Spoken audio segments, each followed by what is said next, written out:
Hey guys, welcome back to my channel. आंनि चेनेलावहाय आं नोंथांमोनखौ फिन खेबसेबाव बरायहरबावनाय थाबाय। आसा खालामो गासैबो मोजाङैनो दङ। बिनिफ्राय दिनैयो बिराद गोबावनि उनावहाय दिनैसो कलेज ड्रेस गाननानै जोङो कलेजाव थांनो नागिरदों आङो। ओमफ्राय दा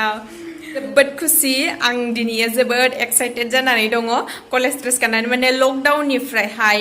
बहुत गोबाव जाबाय लकडाउननिफ्रायहाय फार्स्ट टाइम दिनैसो कलेज ड्रेस गाननानै कलेजाव थांनो नागिरदों आरोना। ओमफ्राय जेनेबा कलेजावथ' थांखाबाय थाखादोंमोन ओरैनो माब्लाबाबाबो ओमफ्राय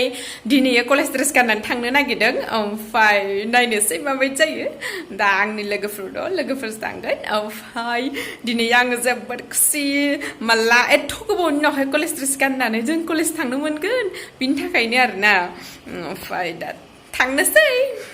ओमफ्राय आं नै दा दुगैखांबाय माखांबाय ओमफ्राय दा थांनोसै आं बिदिब्ला रेडि जानो कलेज ड्रेस गाननानैहाय कलेज थांसै दिनैयो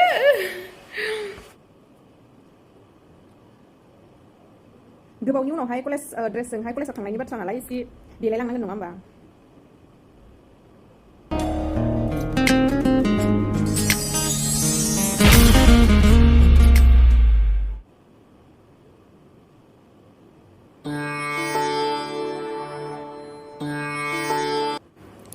ओमफ्राय देलायनायाथ' जाखांजोब्बाय नालाय ओमफ्राय दा आं ड्रेस गानहैनोसै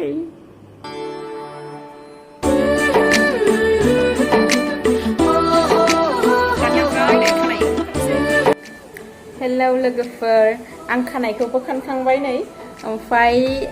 रेडि जाखांबाय ओमफ्राय दानिया थांनोसै बिदिब्ला आंनि भिडिअखौ नोंथांमोना नायनो गोसोब्ला नायनो इन्टारेस्टेडब्ला नायलांबाय थादो थौदो बिदिब्ला आं भिडिअखौ स्टार्ट खालामलांनोसै हस्टेलनिफ्राय ओंखारलांसै जोङो दा नै लोगोआ फट' लागासिनो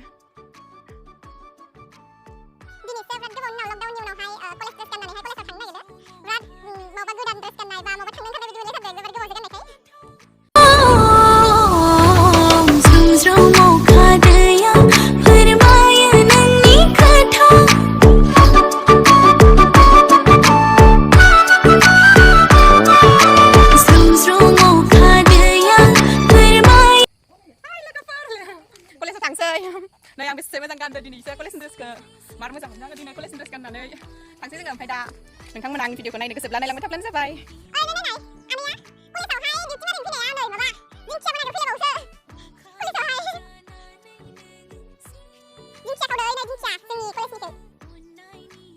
थालांबाय आङो आंना मानो गोबाव जाबाय मा पुलिस लाइया एथ' गोबाव जाबाय दाबायदि थांफिनबाय नङा फैसा लाखिगोन बिसोरो पुलिसफोरा कलेजाव मोनफैबाय जोङो लोगोफोर नायदो जोंनि कलेजा दिनैसो फैनानै माबा गोदान बायदि नुखोना माखौ मार नायखादोलै मानसिफोरा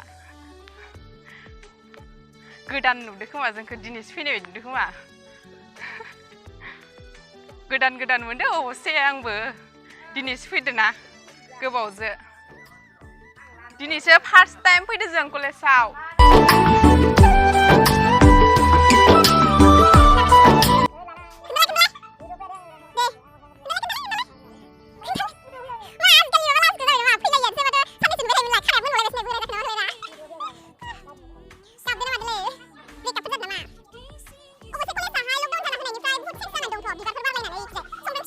ओमफ्राय नै जोंनि कलेजनि सासे फंबायखौ लोगो मोनदों आरोना बिफं जोंनि क्लास 2सिम जिएस दारायदोंमोन ओमफ्राय माबानाय जायासै आरोना देरहानाय जायासै अब्लाबो बेनो जोंनि कलेजनि बर'फोरनि माबाखौ बेनो नायजोबो बेनिफ्राय नै दायो फार्स्ट सेमिस्टार बिनिफ्राय ओइचएसनि एडमिसन सोलिगासिनो ओमफ्राय नै दाथ' कलेजा बन्दनिफ्राय नै दासो स्टार्ट जाफिननांदों नालाय दा माबोरै सोलिबाय दं बेखौनो फंबायनाव फंनैसो सोंनानै लानोसै तारमाने एडमिसन जाबाय फार्स्ट सेमिस्टारनि एडमिसन जागासिनो दा जिएस दारायदोंमोन आं गोदो आं जेब्ला फार्स्ट सेमिस्टाराव फैदोंमोन लोगोफोरनि नार्सिनियाव आं जिएस दारायदोंमोन थिग तारमाने इलेक्सनाव जेनदो दा इलेक्सनाव जेनखांनायनि उनाव आङो जोंनि बिबिसां कलेजाव मोनसे दालाइसा दुलाराय बर' फरायसा आफाद दं बेयाव आङो प्रेसिडेन्ट हिसाबै खामानि मावदो जायनि जाहोनाव आं दिनै जोंनि कलेजाव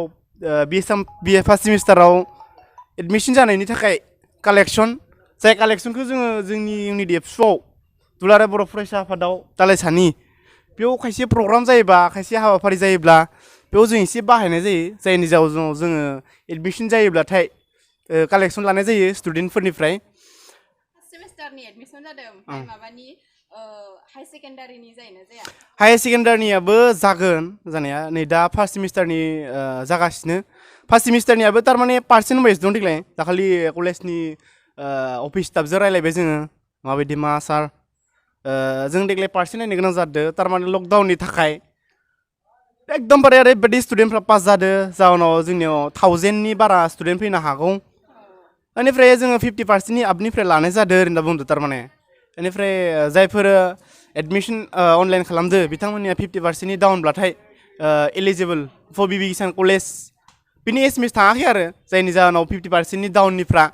एडमिसन लानो हानाय जायाखै जोंनि कलेजाव दा फार्स्ट इयारनियाबो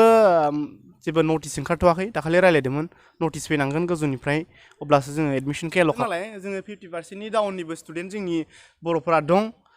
50%निया जुदि जोबखांनानै जोंनिया बेयाव मेक्सिमाम केपासिटिया 600 होनना बुंदों कलेज स्टाफआ अफिस स्टाफआ दा 600नि आप जायोब्लाथाय जोङो थार्ड एबा 50%नि डाउननिखौ जों लानो हानाय नङा आरो होनना बुंदों थारमाने दि 50%नि आप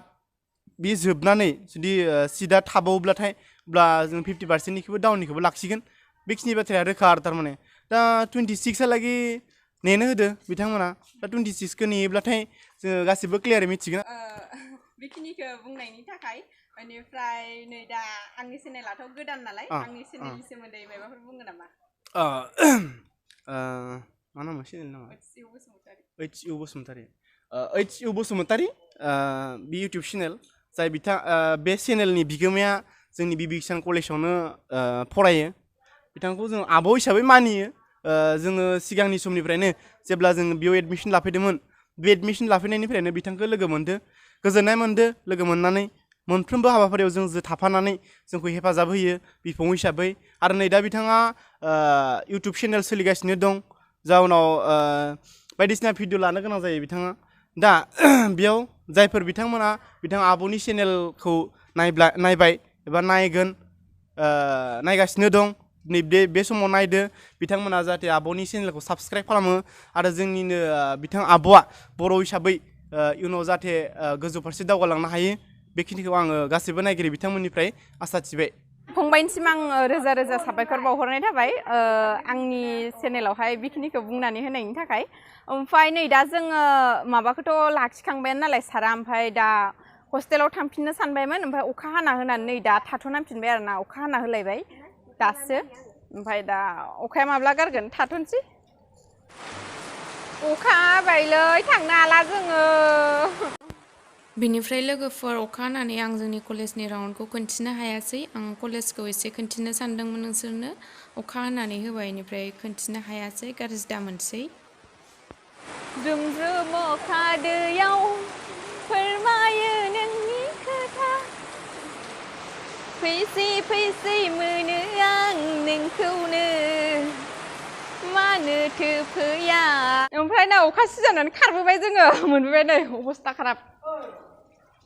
र' स' लोगोफोर हस्टेलाव मोनफैखांनानैहाय नै दा आङो ड्रेस चेन्जबो खालामखांबाय बेनिफ्राय बिदिब्ला भिडिअखौ आं बेखिनियावनो दोनथ'नोसै दिनैनि आंनि भिडिअखौ माबायदि मोनखो कमेन्टआव खोन्थाहरब्लानो जाबाय आरो भिडिअखौ मोजां मोनदोंब्ला अननानै लाइक खालामदो आरो लोगोफोरनो शेयार खालाम लोगोसे आंनि चेनेलावहाय गोदानब्ला चेनेलखौ साबस्क्राइब खालामबानो जाबाय thank you for watching bye bye